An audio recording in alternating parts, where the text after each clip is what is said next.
determinación de conservar ese lugar, ¿sí? Porque veo que hay un deterioro, que hay un avance sobre ese espacio natural y, y a partir de allí nacen las decisiones.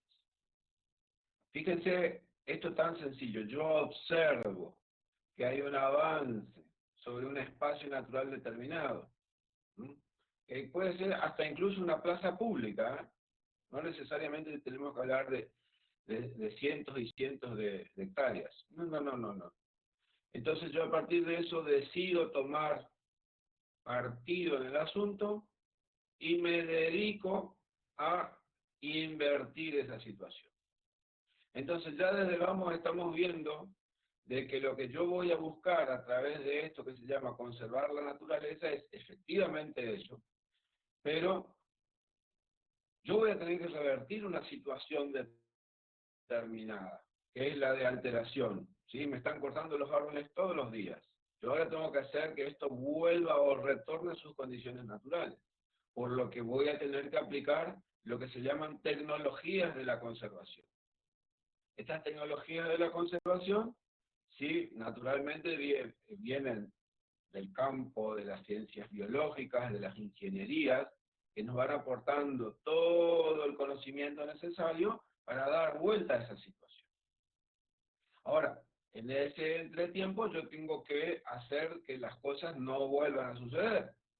De modo tal que tengo que poner a alguien que controle, que vigile, que esté atento a que nadie más venga y altere, y al mismo tiempo trabajar con esa gente que estaba alterando ese lugar para que su mirada sea distinta, tratar de ver por qué ellos actuaban de esa manera.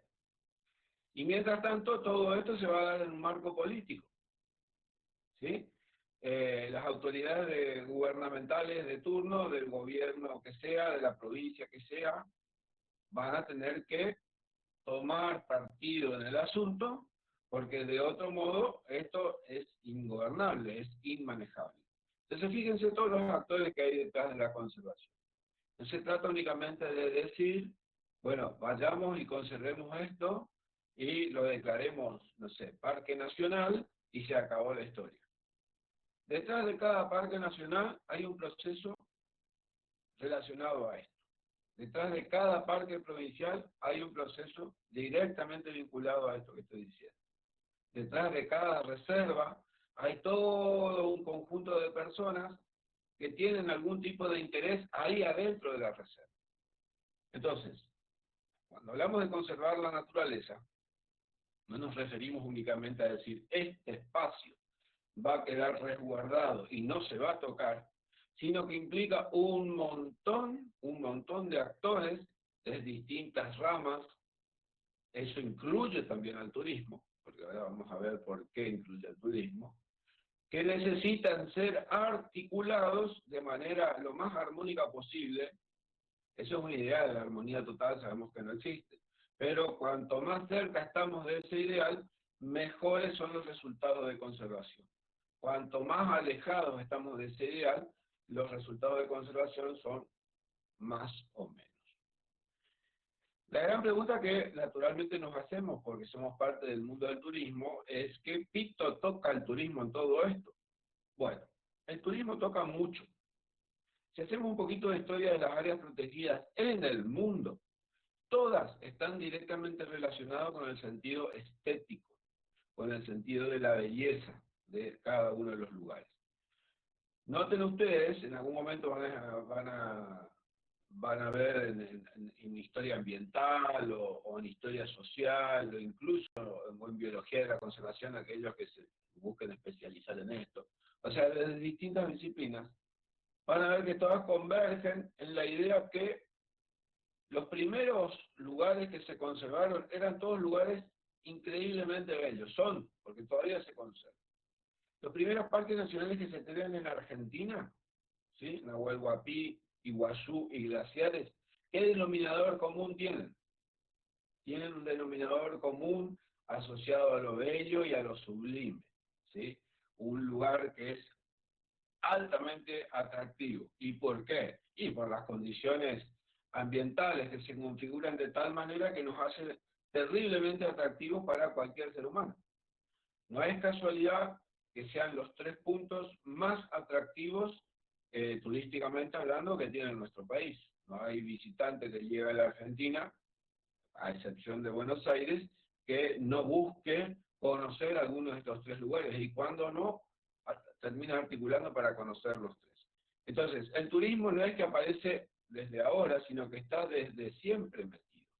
Lo que pasa es que quienes eran los que practicaban, entre comillas, turismo hacia fines del siglo XIX, cuando empiezan a nacer los primeros parques nacionales en el mundo, cuando se empiezan a crear los primeros parques nacionales en Argentina. No todo el mundo viajaba. ¿Quiénes eran los que viajaban? Eran las clases pudientes, ¿sí? Eran aquellos referentes de las clases altas, con altísimas capacidades económicas, que impulsaban este tipo de cosas, porque encontraban un gran regocijo, un gran vínculo de ellos mismos con estos lugares, e incluso aportaban muchísimo para la conservación, ¿sí? En Estados Unidos se da así. Estados Unidos es la cuna de las áreas naturales protegidas en la forma en como hoy concebimos. El famoso Parque Nacional de Yellowstone es la referencia en este sentido.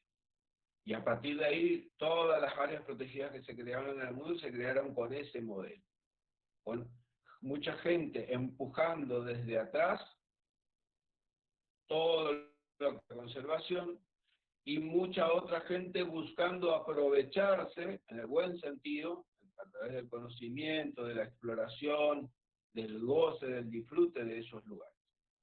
Bueno, esas pautas llegan hasta hoy en día. ¿Quién no quiere, quién no se regocija conociendo Iguazú? ¿Quién no se regocija conociendo los esteros del Liberá, o glaciares, o Talampaya, y tantos otros sitios, o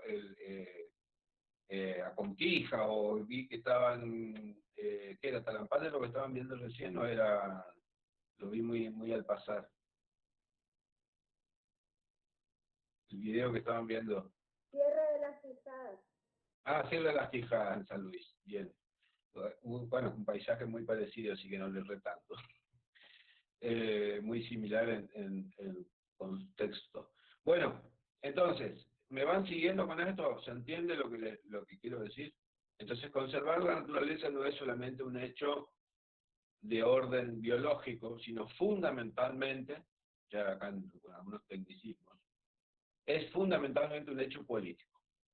Aquel que decide consagrarse a la conservación de la naturaleza sabe que se está dedicando a generar actos políticos y no actos biológicos. Los actos biológicos los genera la naturaleza por cuenta propia. Uno simplemente ayuda aportando tecnologías para esa conservación, ¿sí? Por ejemplo, en los esteros de Liberá, todo el mundo sabe, y por las noticias están a diario, hay un programa de reintroducción de especies. Bueno, eso se hace a través de la aplicación de tecnologías de la conservación, ¿sí? A través de el método de las ciencias naturales, ¿sí? Conocimiento científico más no poder, mucha tecnología, ¿sí? Ensayo-error, ensayo-error, hasta que finalmente dan con el agujero del mate, se van generando estos conocimientos que permiten ir liberando animales de la talla del guacamayo rojo, del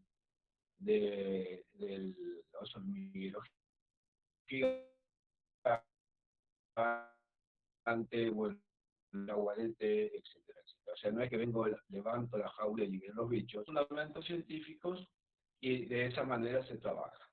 Lo mismo con lo que hacen, por ejemplo, los actores claves dentro de las áreas protegidas, es decir, los dueños de ellas, quienes se encargan del control, de la vigilancia, de la interpretación, de la atención al visitante y del desarrollo, encima del desarrollo de ciertos determinados proyectos de conservación, que son los guardaparques.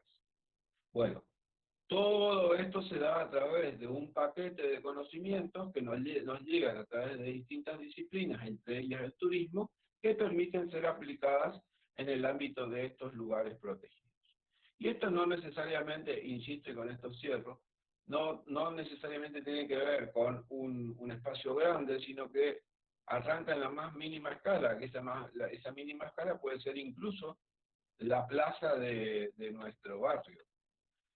Fíjense ustedes que ahora hay una tendencia, acá mismo en la ciudad de Corrientes, Resistencia ya viene desde hace un poco más de tiempo, de que ya no plantan especies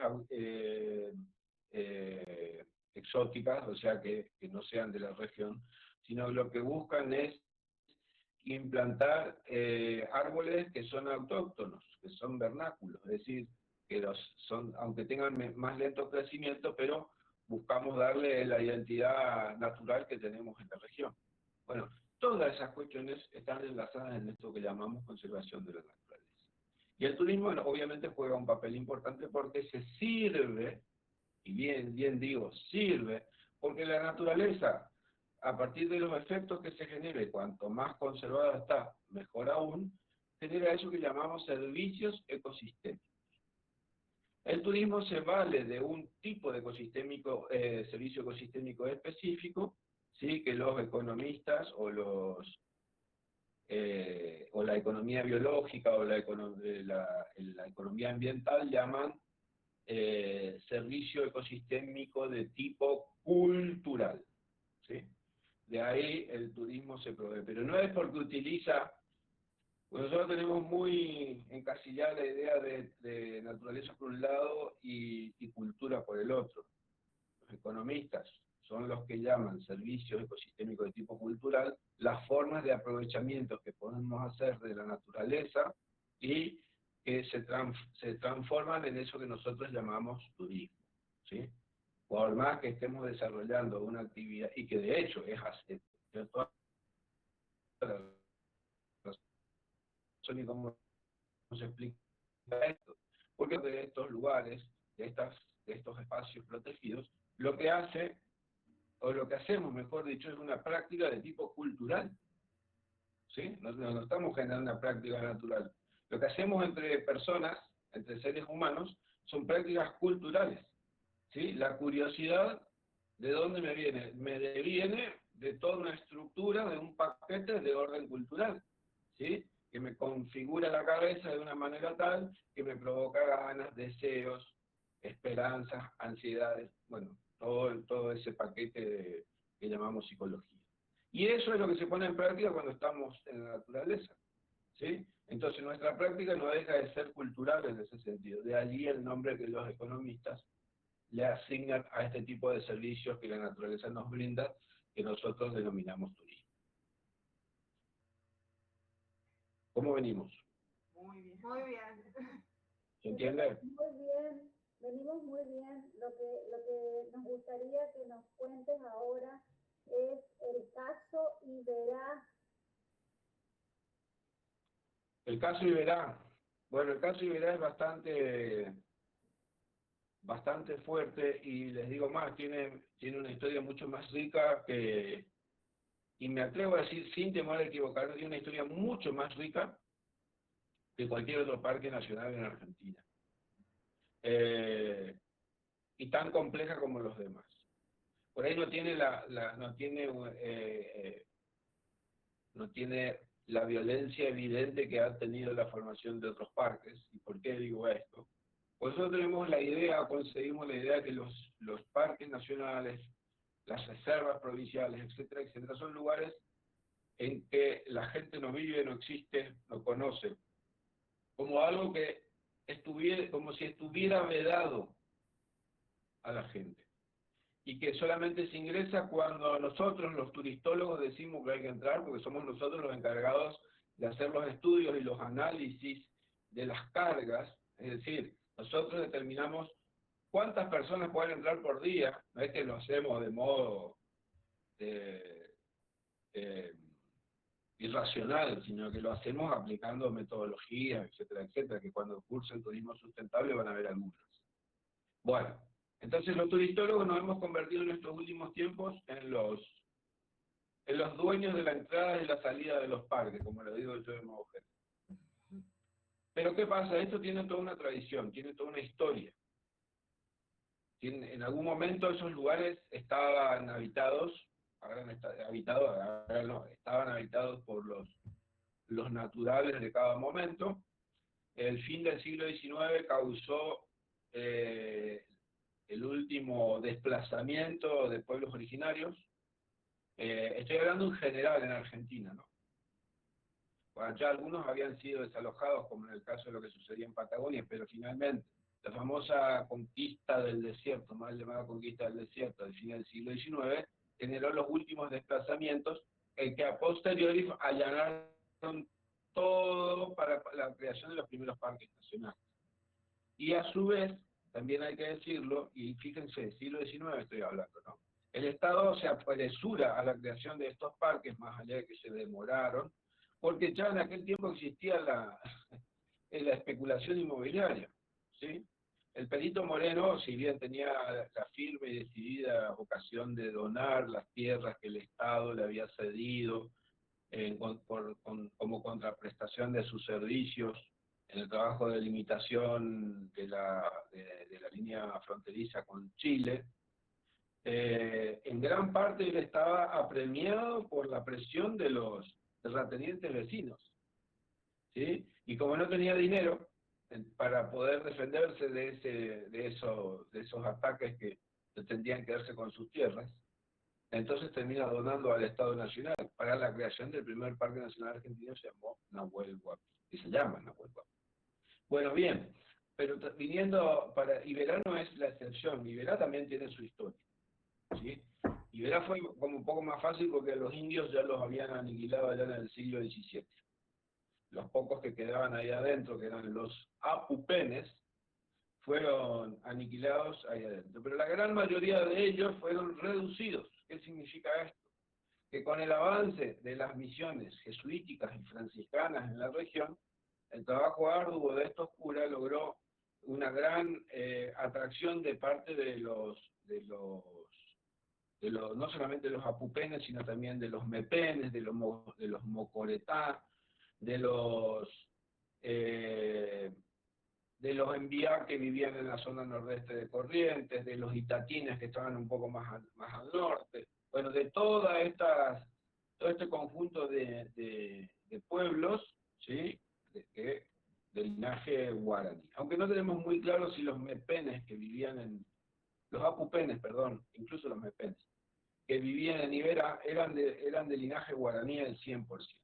Hay algunas afirmaciones que dicen que eran caingangs, hay otros que eran caingán guaranizados y otros que lo asignan directamente su condición de guaraní. Pero bueno, esto es harina de otro costal, como se dice, viene como una aclaración al pie de página. Entonces, con el correr de los años, Liberá quedó vacío, pero después llegó el siglo XIX. En el siglo XIX, principio del siglo XIX, resulta que a los jesuitas ya los habían expulsado, allá a fines del XVIII. Hay que tener en cuenta que los movimientos en siglos para atrás eran mucho más lentos, porque las noticias llegaban con mucha lentitud, no es como ahora que las noticias llegan al instante. Los jesuitas que vivían en la región se enteraron de la expulsión varios meses después de que el hecho ya estaba consumado.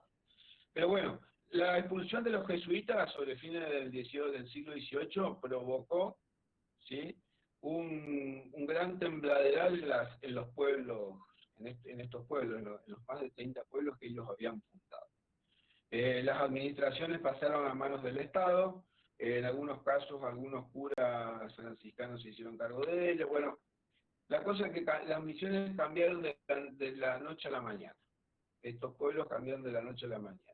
Y quedaron bajo el hastío del gobierno de Gaspar Rodríguez de Francia, del Paraguay, que tenía serias pretensiones de quedarse con el actual territorio de la provincia de Misiones. Entonces el asedio que sufrían estos pueblos era constante, y siempre en desigualdad de condiciones. Entonces finalmente una gran parte de los pueblos del sur de la provincia de Misiones decide migrar hacia Corrientes. ¿A qué viene todo esto? Esto viene a colación de entender e interpretar de dónde y cómo nace el mariscador, esa cultura iberana y demás.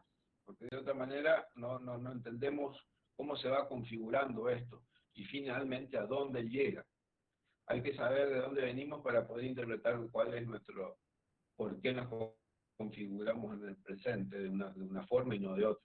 Pues bien, estos guaraníes que vivían en estos pueblos misioneros finalmente migran huyendo de este asedio paraguayo Y a principios del siglo XIX llegan a las actuales localidades de Loreto y otro grupo que siguió más hacia el sur y llega a San Miguel. Fundaron estos pueblos, ¿sí? Pero ¿por qué fueron a estos lugares y no a otros? Porque esos lugares eran las antiguas estancias jesuíticas.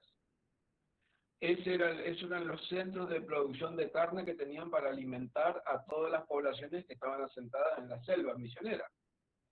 De ahí salía gran parte de las proteínas que ellos necesitaban consumir para mantener. Entonces eran estancias muy grandes, pero cuando llegan a este lugar se dieron cuenta de que las cosas cambiaron radicalmente, ya no eran como antes.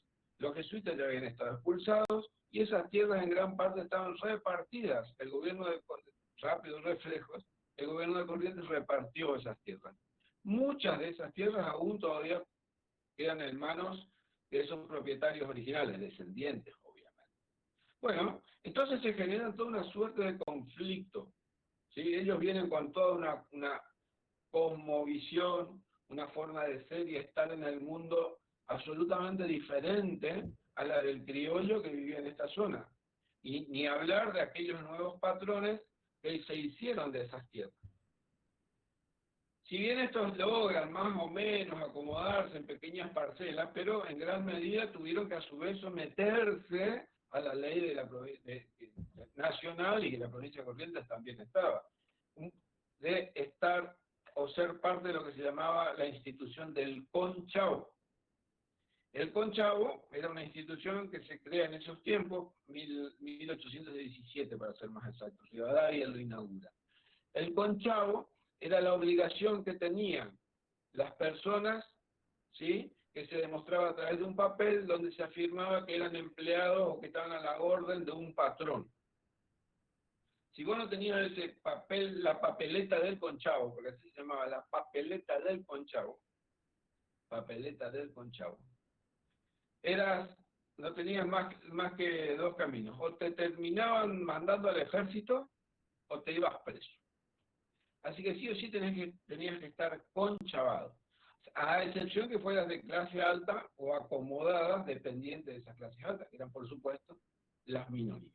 Entonces estos pobres guaraníes llegan a esta zona y se encuentran por un lado que estaban presionados por el conchavo, tenían que enconchavarse, tipos que vivieron libres toda su vida, y de golpe por rato tenían que estar respondiendo a un patrón.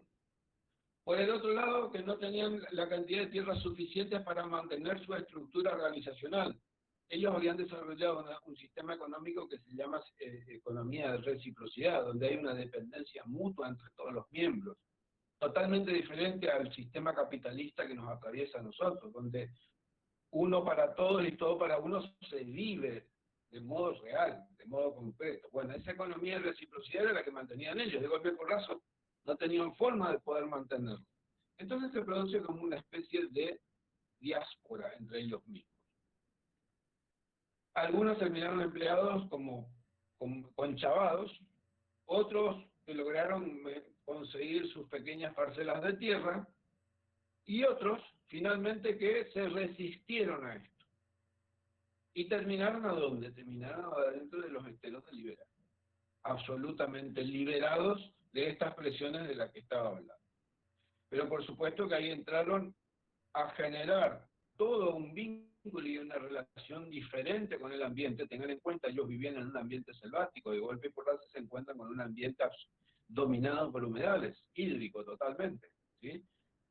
¿Ves? Como hay un cambio radical. Entonces tuvieron que generar un nuevo vínculo, una nueva relación, y así nace esa cultura que se llama cultura guaraní correntina. Entonces, en principio del siglo XIX se instala esta cultura hacia adentro del interior del Liberal y queda resguardada, así como el Liberal se constituyó en un cofre que mantuvo hacia su interior eso que llamamos cultura guaraní correntina. En realidad no la llamo yo, sino un antropólogo entrerriano que se llama Alfredo Poelitz, que en su tesis doctoral logró demostrar esto que estoy diciendo. Bueno, ¿me siguen hasta acá? Sí. Bueno, muy bien. Creo que estás haciendo la integración natural y cultural que siempre venimos viendo. Claro, porque hoy, hago rápido, digo esto rápido, porque hoy el liberal es Yaguareté, el liberal es Oso Hormiguero, el liberal es la Laguna Gigante, donde voy y me saco la foto, y el liberal es más que eso, o mejor dicho, eso es posible merced a todo esto que estoy contando, de otra manera las condiciones no hubiesen estado de esta manera. Entonces esta cultura guaraní correntina queda resguardada hacia el interior del Liberá. El Liberá, por sus condiciones naturales, de ser un gran humedal, encima gigantesco, estamos hablando de 1.300.000 hectáreas, imagínense un barrio de 1.300.000 cuadras. ¿Sí? Bueno, de hecho, ocupa un cuarto de la extensión de la provincia de Corrientes. Entonces toda esta gente quedó resguardada ahí y generando costumbres nuevas, relaciones nuevas, vínculos nuevos, donde por supuesto no había forma de proveerse desde afuera. El poco aprovisionamiento que venía de afuera estaba dado en cuestiones básicas, elementos básicos, insumos básicos, artefactos básicos. Esto no, estamos hablando de grasa, estamos hablando, que ni siquiera grasa, porque estamos hablando de harinas, fundamentalmente. Harinas, yerba, y con la llegada de las nuevas tecnologías, harina, yerba, y se sumaron las pilas, ¿sí? Elementos claves y fundamentales para la vida del poblador hacia adentro del liberal. Estamos en el siglo XX en este caso, ¿no? Pilas, harina y yerba eran la base de su estructura, inclusive elementos de cambio. Y era lo único que sacaban lograban importar. Y ellos exportaban todo lo que iban produciendo a través de los cueros, de las pieles y de las plumas. Entonces, el Liberá, porque esta gente tenía que vivir, tenía que empezar, y sobre todo a medida que pasaba el tiempo y la presión que se generaba sobre el Liberá venía de la mano de las plumas, las pieles y los cueros, ¿sí? Amén de todos esos proyectos locos que desde siempre existieron, que tenían como objeto, dice Carlos, es decir, generar canales para deshacernos del Liberá. Entonces con eso íbamos a tener nuevas tierras para producir, como que si eso hubiese sido ecológicamente bueno. Sabemos a dónde termina este tipo de emprendimiento y proyectos. Bueno, entonces, nos ubicamos ya, principio del siglo XIX, esa situación se mantiene durante todo el siglo XIX, gran parte del siglo XX, y empieza entonces lo que se llama presión sobre los recursos.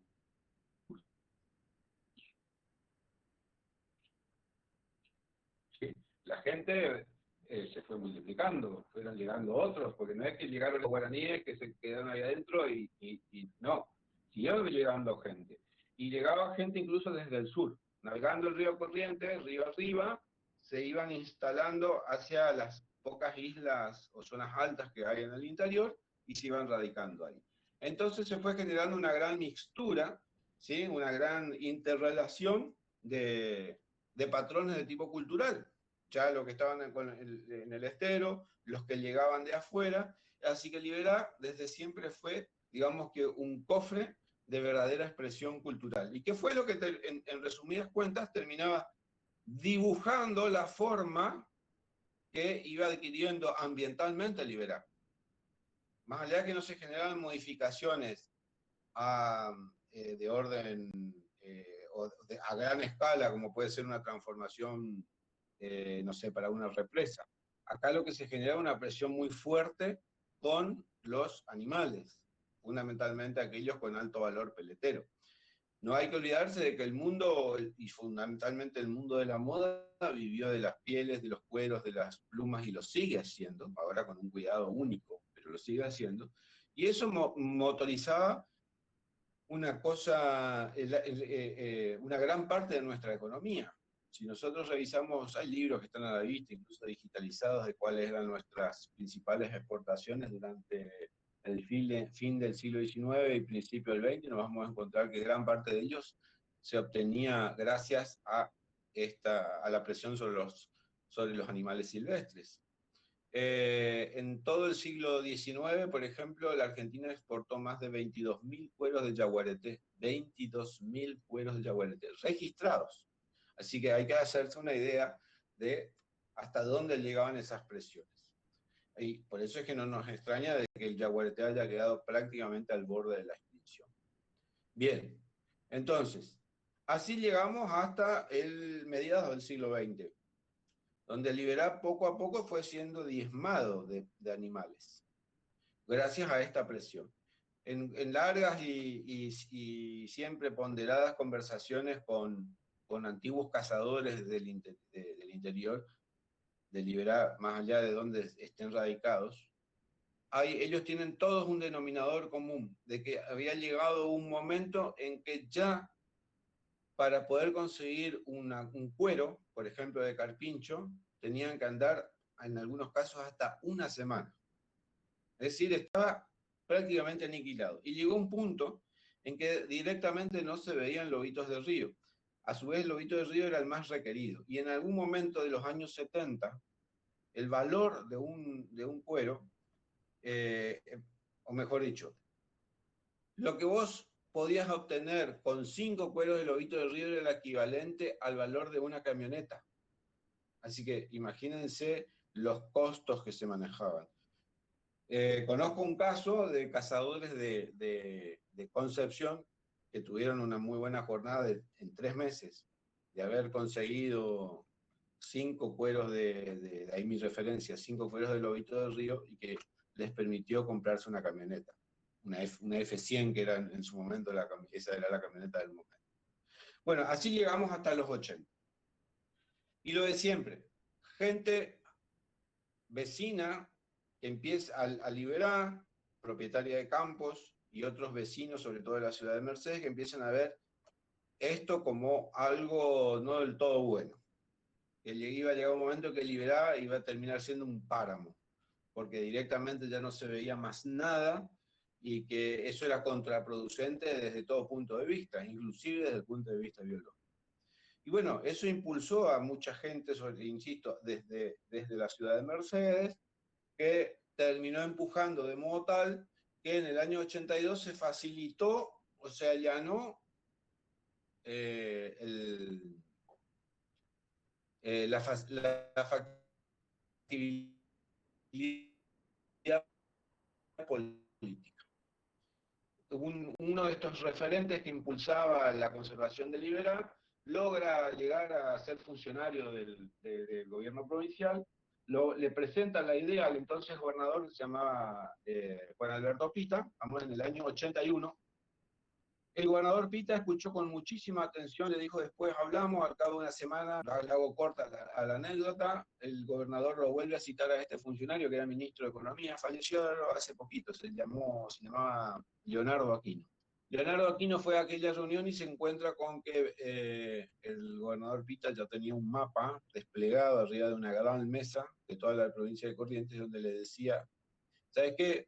No me gusta tu idea, vamos a hacer de todo el Liberá, vamos a hacer una reserva. ¿Por qué le decía esto? Porque originalmente Aquino lo que le pedía era que se declarara la laguna Iberá y sus alrededores como reserva. Pita lo escuchó, no había dicho nada, pero al cabo de esa semana le dijo, no, lo tuyo es muy, muy microscópico, vamos por todo, si hacemos, lo hacemos bien. Entonces fue así que nace la idea y se concreta, un año después, la creación de la reserva del Liberá. En ese primer momento comprendía absolutamente todo, ese 1.300.000 hectáreas dichoso que tanto les va a acompañar como número. Esas son las clases de número que hay que acordarse, porque por ahí no todos están buenos a acordarse, pero esto sí porque sirve como referencia. Bueno, así nace la Reserva Iberá. Recién en el año 83 se dispone la ley de creación, porque en ese tiempo, estamos hablando de tiempos de dictadura militar, si bien el gobernador generaba los decretos leyes, porque no había legislatura para intervenir, por eso es que se llama dictadura, no es que el gobernador tomaba la decisión y ahí se acababa, necesariamente tenía que tener la conformidad del ministro del Interior y del presidente de la Nación. Por lo tanto, una decisión de este tipo tenía que seguir todo un circuito administrativo que empezaba en Corrientes, seguía por Buenos Aires y volvía a terminar en Corrientes. O sea que cada ley les demandaba más de entre 6 y 8 meses, incluso más, como en este caso. Les demandó casi un año. Por eso es que se declara en abril del año 83 recién la creación de la reserva. Pero en el año 82 ya estaban designadas las personas que iban a trabajar, estaba en construcción lo que es el actual centro de interpretación hoy, que funciona a orillas de Laguna Ibera en Pellegrini, y empieza todo este proceso que tiene en los últimos años su parte más sabrosa, o tan sabrosa como esta, no más, tan sabrosa como esta. Bueno, así se inicia, ya estamos en los 80, en los 90 llega un aliado clave, ese aliado clave del que nadie habla, nadie conoce, y gracias a este aliado clave se pueden dar los efectos de conservación. Este aliado clave se llama Yacyretá, entidad binacional Yacyretá. Sí, esa misma, los mismos dueños de la represa, los dueños digo porque es público, es el Estado Nacional compartido con el Paraguay. ¿Y por qué aparece Yacyretá? Porque Yacyretá estaba terminando las obras de la represa y, por supuesto, de la usina hidroeléctrica. Y necesitaba compensar las tierras que se perdieron con la creación, con la construcción del embalse. El embalse de Yacyretá provocó en la provincia de Corrientes, o la construcción del embalse de Yacyretá, provocó que la provincia de Corrientes perdiera 110.000 hectáreas. 110.000 hectáreas, muchísimo. Entonces, por lógica razón, Yacyretá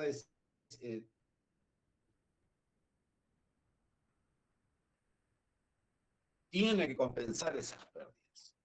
Y no es que puede decir, bueno, listo, pongo esta plata o pongo este campo y se acabó. No es tan fácil. Tiene que compensar en las mismas circunstancias de lo que se perdió. Entonces se hizo todo un estudio, todo un trabajo, ¿sí?, que permitiera identificar paisajísticamente los lugares que se perdieron para designar finalmente cuáles iban a ser los lugares que iban a servir de compensación. 5 de esos lugares los detectan dentro de Iberá y 2 de ellos fuera. Así se crean 5 unidades de conservación dentro de la reserva de Iberá, sostenidas por Yacyretá, y se crean dos parques. 2 reservas, mejor dicho, Santa María y la reserva de Apipé Grande, que están allá pegados a Ituzaingó. Reservas que tienen muchísimo para mostrar, pero por ahí son poco conocidas. Después llegamos en ese mismo tiempo se separa lo que es la reserva del parque. Toda la parte fiscal, es decir, la que no tenía dueños, se consagra como parque provincial. 550.000 hectáreas. Y el resto continúa en su forma de reserva provincial. En este caso, 750.000 hectáreas. ¿Por qué no se declara todo como parque provincial? Porque toda esa cantidad de hectáreas restantes eran de propietarios y siguen siendo de propietarios privados. Entonces, para pasar de la categoría de reserva a la de parque, ya tenés que quedarte con esas tierras, cosa que el Estado no estaba dispuesto a hacerlo, ni tampoco está dispuesto a hacerlo en este momento, por la justa razón. Eso tiene dueño y cada dueño, y eso se constituye en una unidad productiva, en algunos casos turística. Pues bien, en ese marco, sobre fines de los 90, aparece un buen señor con muchísimo dinero que empezó a comprar dentro de la reserva a muchos de estos propietarios que les hablaba. En algunos casos compró de golpe a grandes empresas tenedoras de tierras y en otros casos fue comprando de a poquito a propietarios medianos, ¿sí?, que eran vecinos de estos grandes. Estamos dentro de la reserva de Libera. Este señor se llamó Douglas Tompkins, que a través de su empresa Conservation Land Trust iba adquiriendo estos campos con el fin último de que se convirtieran en un parque nacional. Así Tompkins llegó a adquirir más de 200.000 hectáreas dentro de esta reserva. de las cuales fue deshaciéndose de algunas, vendiéndolas, y 180.000 hectáreas de ellas finalmente en el año 2016 son donadas al Estado Nacional para que se conviertan en parque nacional. Entonces aparece una figura distinta a la del parque provincial, la reserva provincial, que es la del Parque Nacional Liberal, que se crea, ¿sí?, en estas tierras que habían sido donadas por esta empresa de origen estadounidense, más allá de que es una empresa argentina. Ya no fue Tompkins en persona porque había muerto hacía unos años, sino había sido su viuda, que se anunció fuertemente, me acuerdo, a través de un discurso muy interesante del presidente de la Nación. Creo que fue uno de los primeros anuncios que hizo Macri apenas había anunciado. Que era la de que del Estado Nacional iba a aceptar Estado-Nación, y bueno, que por suerte hoy por hoy, desde el año 2018, se crea este Parque Nacional. Es por eso es que tenemos esas tres figuras de conservación primero, que ustedes seguramente con las profesoras van a ver de qué se trata. Se llaman categorías de manejo y tienen un sentido turístico entre ellos. Y finalmente se fueron sumando otras tierras también pertenecientes al grupo de CLT, pero que estaban en nombre de otras fundaciones como la Fundación Fauna y Flora, que terminan cediendo al Estado Nacional y se crea lo que se llama Reserva Nacional del Iberá. Una parte de ellas está sobre la Laguna Iberá, otra parte de ellas está en la zona, hace poco se creó la última, en la zona norte, cerca de Ituzaingó, entre Ituzaingó y Villa Olivari, y entonces de esa manera completamos 4 figuras de manejo en Iberá, categorías de manejo: reserva provincial, parque provincial, reserva nacional, parque nacional. 4 en una extensión de 1.300.000 hectáreas, donde más o menos se reparte parque provincial 550.000 hectáreas, parque nacional 180.000, reserva nacional cerca de 30.000 y el resto que se corresponde con la reserva provincial. Pero estos son números, digamos, ¿no? Lo que nos interesa a nosotros es conocer la dimensión que encierra todo esto más allá de los números, la dimensión cualitativa, es decir, la importancia que esto tiene a modo de cambio y transformación para el desarrollo de los pueblos que son vecinos a estos lugares, que muchos de ellos a través del turismo han encontrado una vía de escape a esos apremios que les significaba siempre el no contar con recursos, con medios, el de vivir siempre en el marco de una pobreza bastante extrema en algunos casos. Y yo puedo dar fe de esto porque experimenté todo el proceso inicial que se dio en Colonia Carlos Pellegrini, que hoy por hoy, digamos, es la gran vidriera de nuestro Iberá y el centro neurálgico de la actividad turística en Iberá, donde allá sobre el principio del 2000 era una cosa que no se veía, sino que era algo a lo que empezábamos a querer, literalmente apostábamos, porque no es que se podía decir que invertíamos, porque no sabíamos cómo esto podía llegar a derivarse. Pero bueno, el trabajo de planificación turística fue lo que se aplicó ahí, finalmente lo que permitió cristalizarse hoy como un resultado. Esto no fue fruto de la espontaneidad y de la visión de un empresario. No. Detrás de esto hubo seria planificación turística que por lo general no venía del Estado provincial, ni mucho menos del Estado nacional, sino que venía a través del aporte de distintas fundaciones que conseguían recursos, por lo general del exterior, para ser aplicados en esto. El Estado lo veía con cierto recelo a todo esto. Era como que estábamos viendo algo de otro planeta. Lo que podíamos decir los expertos en turismo en aquel momento era como chino básico. Hablar con funcionarios del área de turismo en aquel tiempo era como hablar contra la pared, era como hablar en idiomas distintos, porque no entendían, no se concebía cuál era un proyecto, encima enfocado al largo plazo, como de hecho lo teníamos.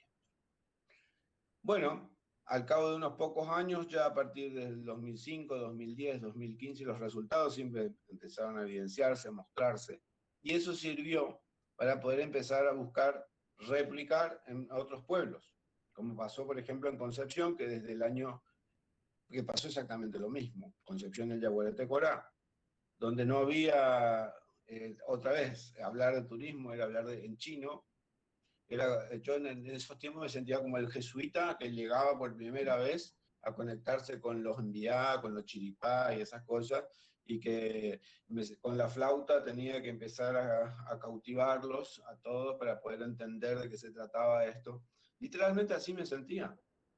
Yo tenía que apelar a mil y una estrategias. Yo me iba a jugar al fútbol, cosa que yo no juego ni, pero bueno, me iba. Y con tal de esa manera yo alejaba a los fantasmas de que esto no era algo malo, sino que éramos nosotros mismos tratando de trabajar para el desarrollo local, que no veníamos con ideas raras, que no veníamos a lavarle la cabeza a nadie, sino lo que pretendíamos era generar Venían desarrollo. a robar el agua. Bueno, sí, claro, nos iban a robar el agua. Y era patrimonio de los correntinos, me acuerdo que Yo en una era época, gente de todo el agua. ¿Eh?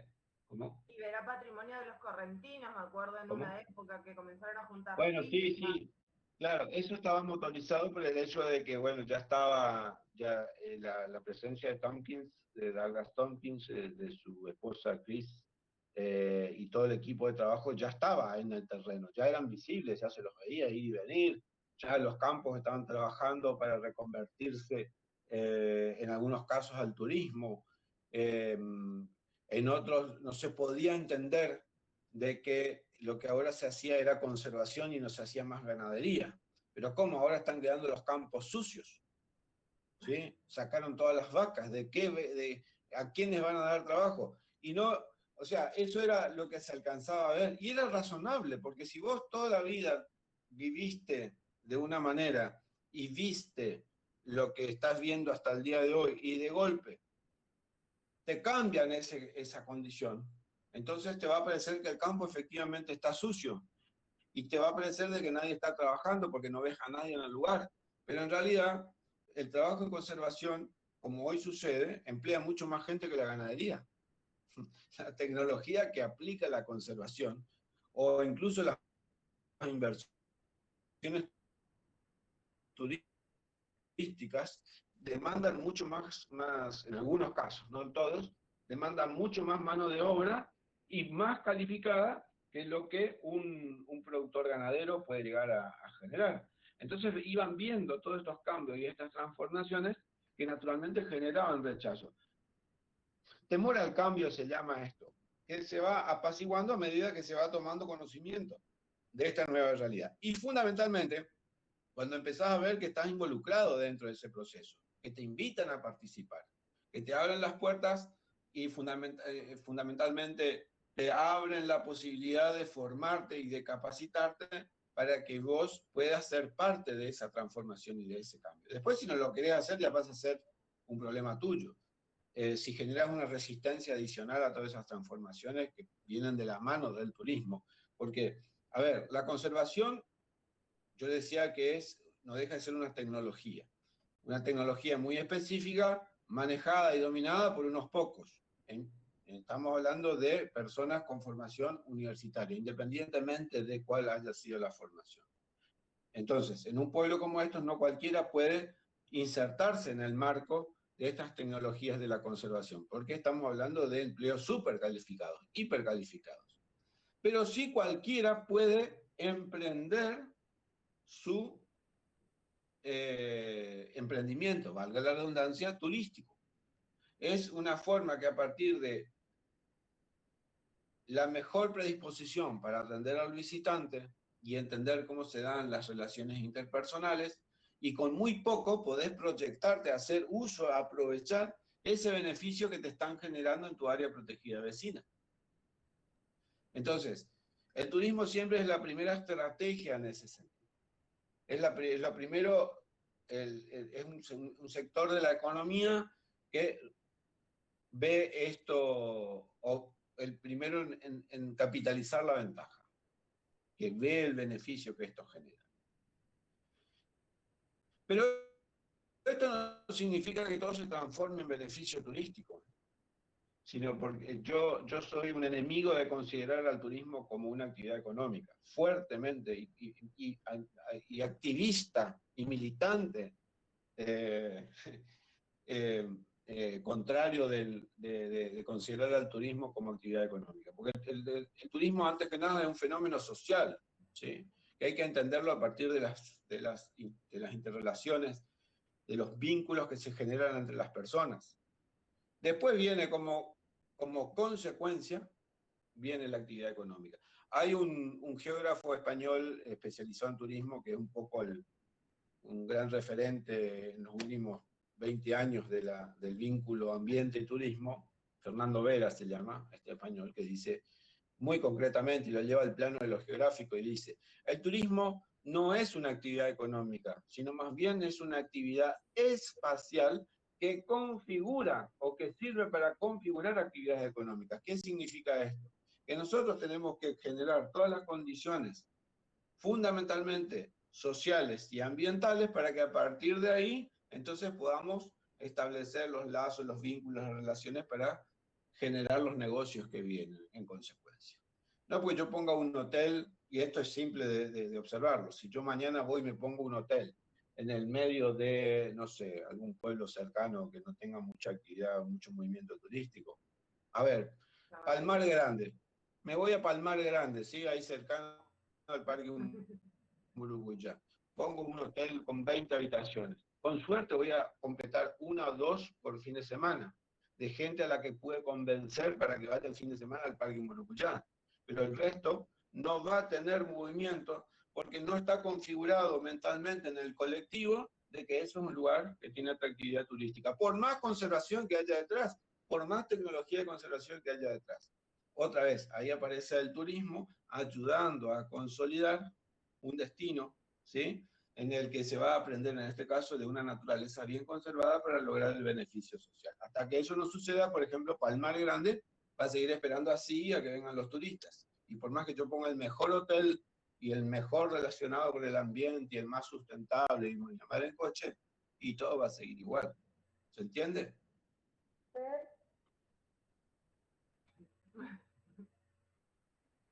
Acá estoy. ¿Me escuchás? Sí, bueno. Sí. Bueno, la verdad que muy, muy interesante, imperdible tu charla. Una lástima que no la pudimos grabar. Ya estamos cerrando, estamos en hora. Los conceptos han sido muy claros. No sé, chicas, a ustedes qué les parece. Excelente. Excelente. Muy bueno, como siempre. Tema de parcial para mí. Claro, el sistema de parcial, pero aparte, cómo has sintetizado y cómo supiste articular justamente lo natural y lo cultural de una forma prácticamente, no sé, espontánea, llevadera, con conceptos muy claros. La verdad que excelente, te vamos a invitar otra vez seguramente. Sí. No, yo quiero escuchar alguna pregunta que hagan algunos de los chicos, aunque sea una.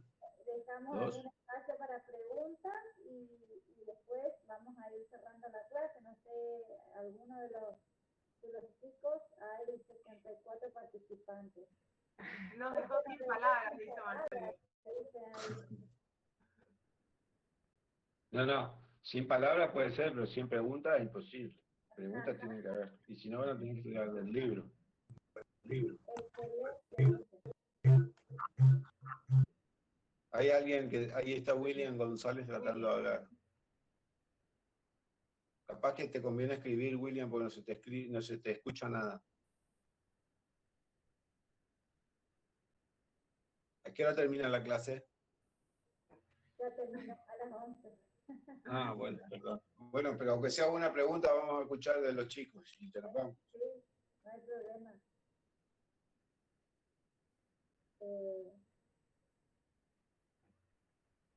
Creo que los dejaste anonadados. Y aparte, muy buena la explicación desde los inicios, desde la base, desde lo macro hasta llegar a Corrientes. Eso es. Es que de otra manera no se puede. Ahí está Belén Ojeda queriendo preguntar algo. Ahí ¿Qué está. tal? Buen día. Hola, Belén. Me quedó en la cabeza lo que dijo el profesor, ¿puede ser? Bueno, que es un hecho político. Conservar la naturaleza es un hecho político, ¿puede ser? Sí, totalmente.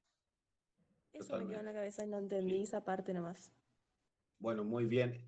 ¿Le pueden regalar un punto a Belén?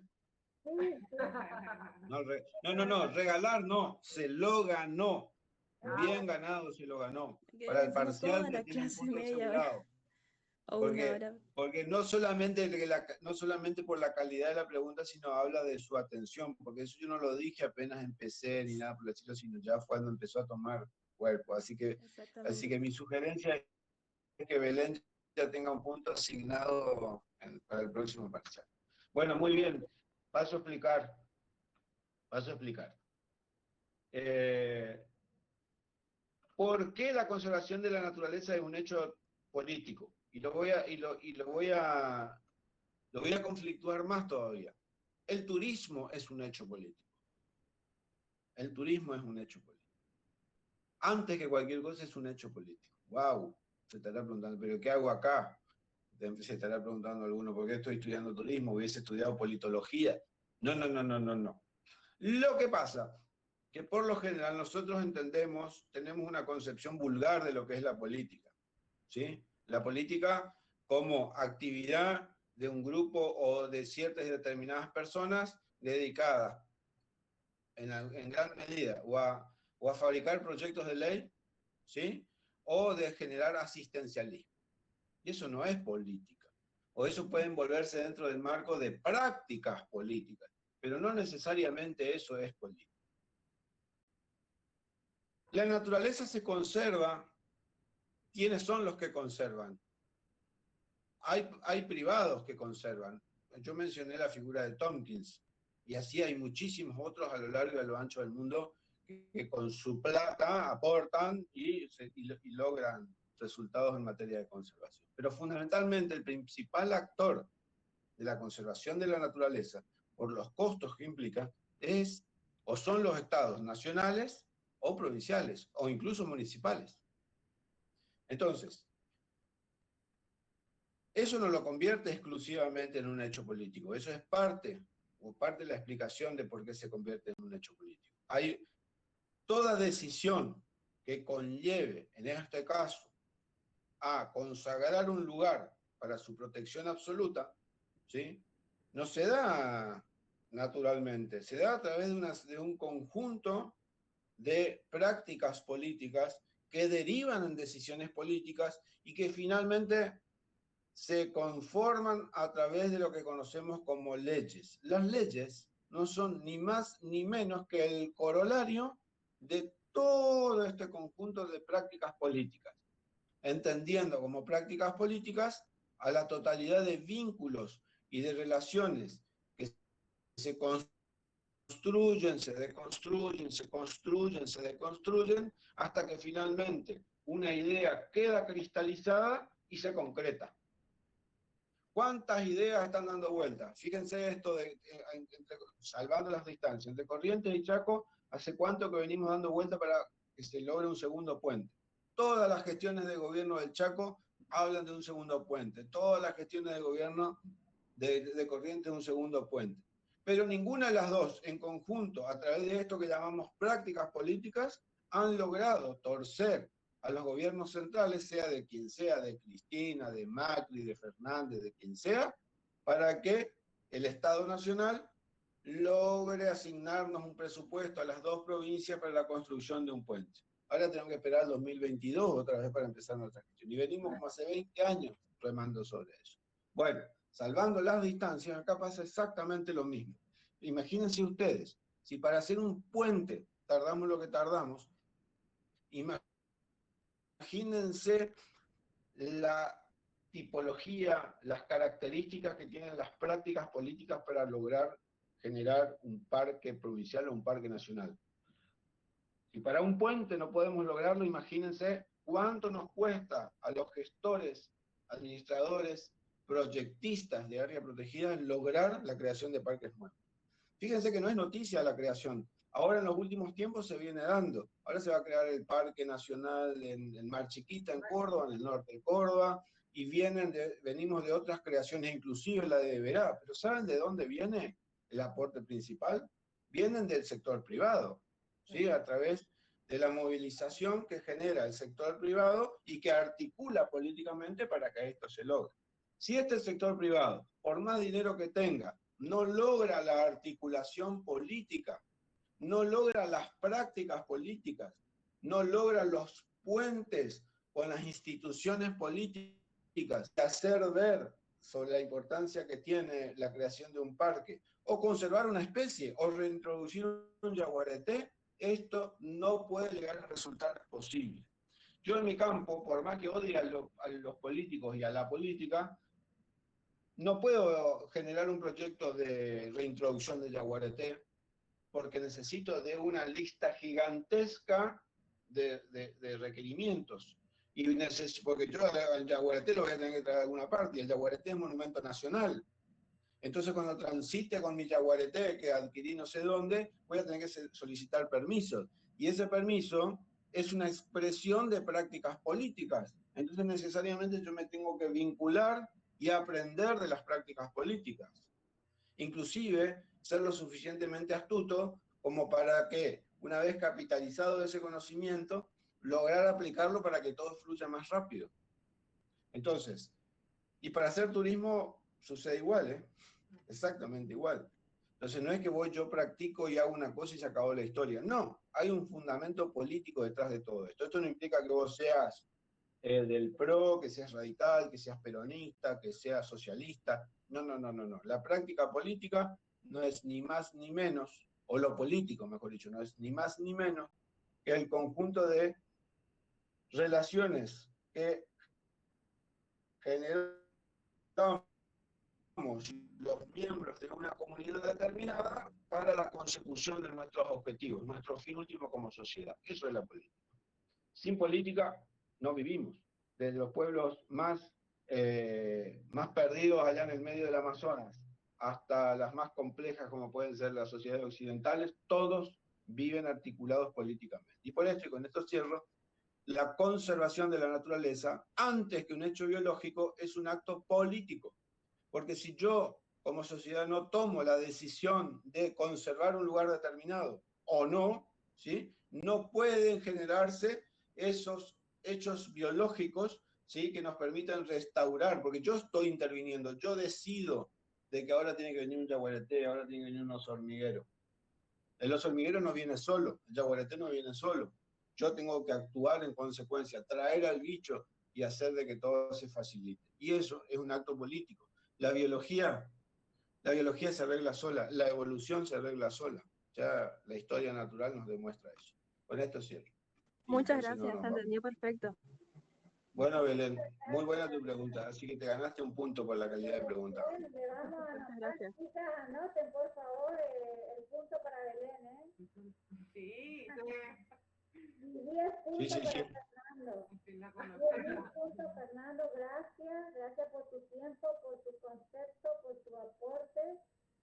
Y bueno, después te vamos a invitar seguramente otra vez para el cierre de cátedra, te vamos a contar cómo terminamos Bueno. el año, ¿eh? Y Bueno, con gusto, con muchísimo gusto. y bueno, que te vayan conociendo ya para cuando lleguen a cuarto año. Claro. Sí. El segundo. En segundo está en ambiente 2, No, pero en segundo todavía no entramos en calor. Apenas entramos en calor en segundo. En cuarto, ahí ya estamos. Ahí nos metemos con todo esto. muy interesante. Bueno. Carla, gracias, Fer. Muy bueno, Fernando. Chicas, Muchas gracias. chicos, y Gracias, Grisel, gracias, Mili, gracias, Noé. bueno, Gracias a cada uno de los chicos. Bueno, espero que haya sido de